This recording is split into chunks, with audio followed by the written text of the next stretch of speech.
নমস্কার, সুস্মিতা ইজি রেসিপিতে সকলকে স্বাগত। আজকে আমার রেসিপি একটু অন্য রকমের। মালপোয়া তো এর আগে অনেক রকমের খেয়েছেন। এটা হচ্ছে ছানা ও সুজির মালপোয়া। তো একটা একটা করে তুলে দেখাচ্ছি। দেখুন কি সুন্দর রসালো রসালো মালপোয়া হয়েছে। আর আমার এই ভিডিওটা আপনারা প্রথম থেকে শেষ পর্যন্ত পুরোটাই দেখুন, স্কিপ না করে। তাহলে খুব সহজেই এই এত সুন্দর মালপোয়া আপনারা ঘরেই তৈরি করতে পারবেন। তো চলুন দেখে নিন কীভাবে আমি তৈরি করছি। প্রথমে দেখুন 1 কাপ সুজি নিয়ে নিয়েছি একটা বোলের মধ্যে, আর নিয়ে নিলাম হাফ কাপ ময়দা, আর নিয়ে নিলাম এখানে 1/4 কাপ মতন ছানা। এবার দিয়ে দিলাম অল্প একটু বেকিং সোডা, ওই 1 চিমটি মতন। আর দিয়ে দিলাম এখানে চিনি। মিষ্টিটা আপনারা আপনাদের ইচ্ছে মতন করবেন, যেহেতু এখানে আমি অল্পই মিষ্টি দিয়েছি, ওই 1/3 কাপ মতন। তো আপনারা মিষ্টিটা আপনাদের ইচ্ছে মতন দেবেন, কারণ পরে যে চিনি শিরা হবে সেটার মধ্যে ডোবানো হবে, তাই এখানে মিষ্টিটা আপনারা বুঝে শুনে দেবেন। তারপরে দেখুন সমস্তটাকে মিশিয়ে নিয়ে এবার একটু একটু করে জল দিয়ে ব্যাটার গুলে নেব। তো এভাবে দেখুন গুলে নিয়েছি। এবার একটা ঢাকা দিয়ে আমি রেস্টের জন্য রেখে দেব। এবার এখানে চিনি শিরা তৈরি করে নিচ্ছি, আর তার জন্য 1 কাপ যেহেতু সুজি দিয়েছি, তাই এখানে 2 কাপ মতন চিনি দেব আর 1 কাপ জল দেব। তারপর ভালো করে ফুটিয়ে নেব। আর এই চিনি শিরাটা খুব পাতলাও হবে না, খুব পুরোও হবে না। পুরো হয়ে গেলে এই যে মালপোয়ার মধ্যে চিনি শিরাটা ভালো মতন ঢুকবে না, সেই জন্য একটু চিটচিটে ভাব থাকবে, সেই অবস্থায় চিনি শিরাটাকে নামিয়ে নেব। আর এখানে দেখুন কেশর দিয়ে দিয়েছি, আর একটা এলাচ এইভাবে ফাটিয়ে এর মধ্যে দিয়ে দিলাম, যাতে খুব সুন্দর একটা সেন্ট ওঠে।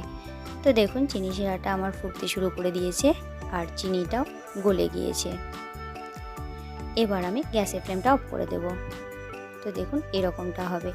এবার দেখুন যে ব্যাটারটা আমি রেস্টের জন্য রেখেছিলাম, সেটা সুজি থাকার জন্য সুজিটা ফুলে গিয়েছে।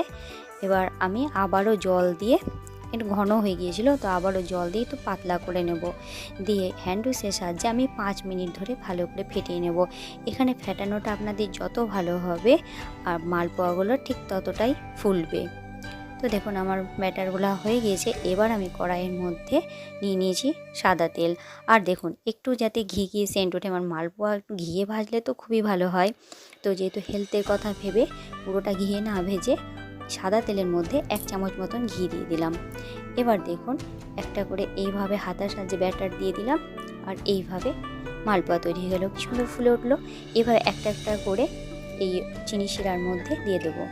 একটা করে মালপোয়া আমার ভাজা হবে, আর সঙ্গে সঙ্গে গিয়ে চিনি শিরার মধ্যে দিয়ে দেবো, তাহলে রসটা বেশ ভালো মতন ঢুকে যাবে।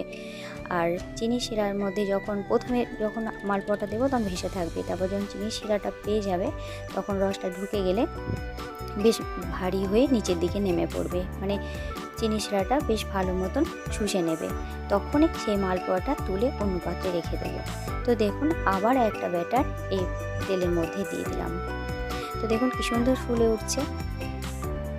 তো আপনাদের ব্যাটারটা বেশ ভালো মতন ফেটাবেন, বেশি করে ভালো করে ফেটালে এরকম ফুলকো ফুলকো মালপোয়া তৈরি হয়ে যাবে। তো দেখুন আবারও একটা এইভাবে তৈরি হয়ে গেল।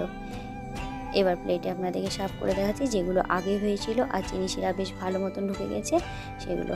তো কেমন হয়েছে আমার এই মালপোয়ার রেসিপি অবশ্যই আপনারা কমেন্ট করে জানাবেন, আর আপনারা অবশ্যই বাড়িতে এইভাবে তৈরি করবেন, দেখবেন আপনাদেরকেও ভালো লাগবে এই মালপোয়ার রেসিপিটা। আমার এই চ্যানেলটিকে এগিয়ে নিয়ে যাওয়ার জন্য সাবস্ক্রাইব করার অনুরোধ রইল। পাশে থাকা বেল আইকনটি প্রেস করে দেবেন, যাতে নিত্য নতুন ভিডিও সবার আগে আপনাদের কাছে পৌঁছে যায়। ভালো থাকবেন, সুস্থ থাকবেন। আবার একটা নতুন রেসিপি নিয়ে আপনাদের কাছে হাজির হব। ধন্যবাদ সবাইকে আমার এই রেসিপিটা দেখার জন্য।